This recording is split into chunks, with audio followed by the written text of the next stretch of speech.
Now let's go ahead and talk about some ways that you can establish rapport and help establish trust with you and your client. So establishing rapport involves building a relationship of trust and mutual understanding. And really, it's the cornerstone of a successful client-coach relationship. And in order to establish rapport, one of the things that we need to do is we need to pay really close attention to not only our, but our clients' verbal and nonverbal behaviors.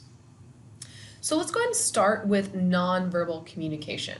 Research has shown that actually nonverbal communication is more important and more likely to predict someone's trust in someone else than actual verbal communication. In other words, what you communicate by your nonverbal actions is going to help establish trust more so than actually what you say.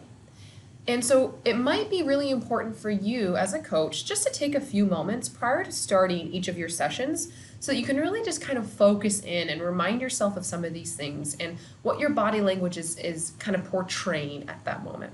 So spending time before the coaching session just to kind of focus on the tasks that will help the coach be fully present, right, with the client. And when a coach or when you are fully engaged in a session, you're going to be able to display that body language that conveys professionalism, respect, and then actual genuine interest in the conversation.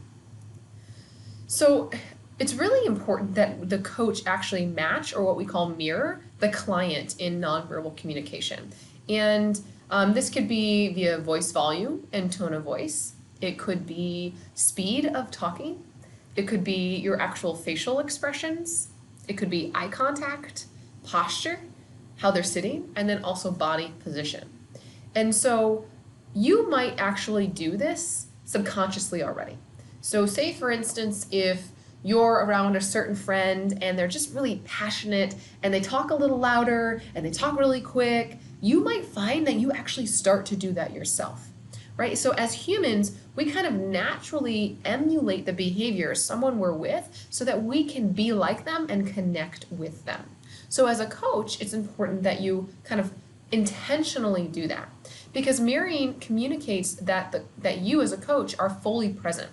And then when you're fully present, you're going to be engaged in the conversation, and that's going to help the client kind of be at ease and increase their trust with you and help them feel like they're genuinely understood. So here are some kind of common body language indicators. So we all know, right, that if you have crossed arms, that kind of indicates a number of things. That indicates maybe they're not really interested in what they're talking about, or you aren't if you're crossing your arms. It could also indicate some sort of anger or even defiance, right? Another common body language to look for is feet pointed towards the door or repeatedly looking at the watch. Essentially what that means is I don't want to be here, I'm bored, or I'm anxious, this is not a comfortable space for me. Biting of the lip could indicate tension or trepidation. If people are cracking their knuckles, that might just be kind of this comforting habit. So pay attention to some of those things that people have because there's other comforting habits, not just cracking knuckles. So if you see that your client is doing something repeatedly that's a little bit odd, then that might be just more of a comforting thing than nervous or anything else.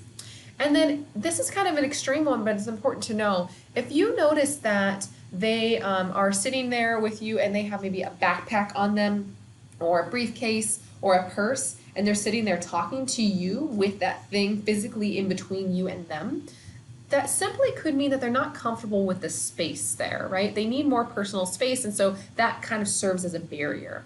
And so you obviously don't want to mimic that. You don't also then want to bring your bag and put it on you.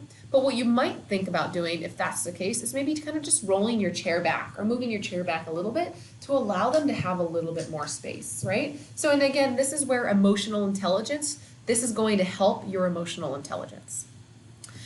So when they first sit down with you, the most important thing is just to start with some easy open-ended questions. And when you ask these open-ended questions, they should be things like, tell me what brought you here today, or what would you like to get out of this coaching process? They should be easy questions that they can answer, nothing too challenging for them, and kind of just lighthearted to get the process going.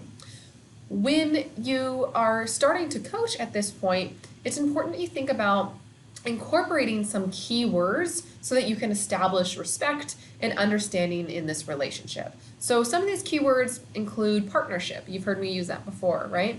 Or alliance or collaboration.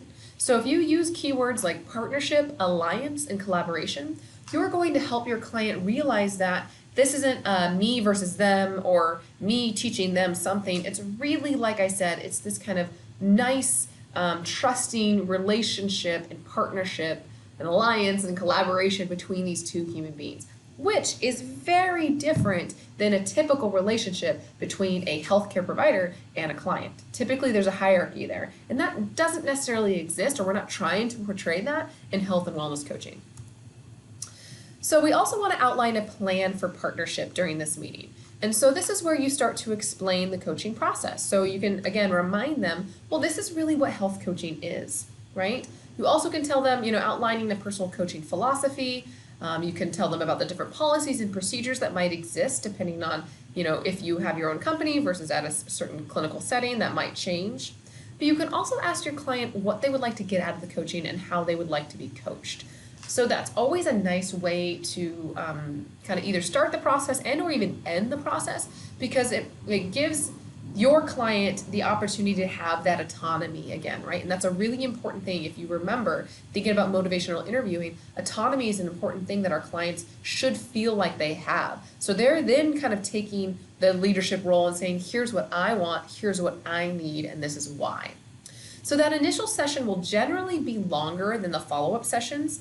And that's really just because you're going to spend a lot of time really just getting to know your client, getting to know them. You're also going to need that time to establish rapport with them. So adequate time is necessary to build that rapport, to discuss about logistics, to talk about assessments and planning. So again, plan that initial session is definitely going to be longer than the follow-up ones. So for me, my initial session with my clients typically are around 90 minutes, and then follow-up sessions from there, if they're weekly, are about 30 minutes. If they're bi-weekly, it's about an hour.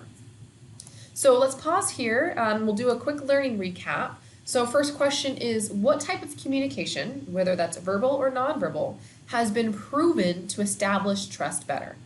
Second question, what are different ways a coach can mirror a client's nonverbal communication? And then third, what things should you discuss with a client during your initial meeting? Now remember, this isn't the consultation. This is your initial longer meeting. What are those things that we need to consider? What are we actually discussing with them? We'll pause here and we'll see you for the next one.